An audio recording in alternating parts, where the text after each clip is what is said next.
Hello po, good morning mga ka-ride out.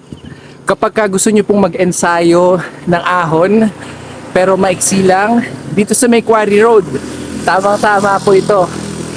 Ilang kilometro din tong ahon, naglalaro ng 6, 8, 9% gradient.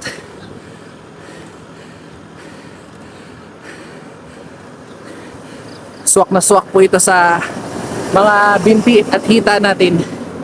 Pagka gusto nating mag-ensayo ng ahon, kapag gusto mo magmuni-muni at gusto mong gisingin yung sarili mo at saka gusto mong pagurin yung sarili mo, ahon lang tayo dito.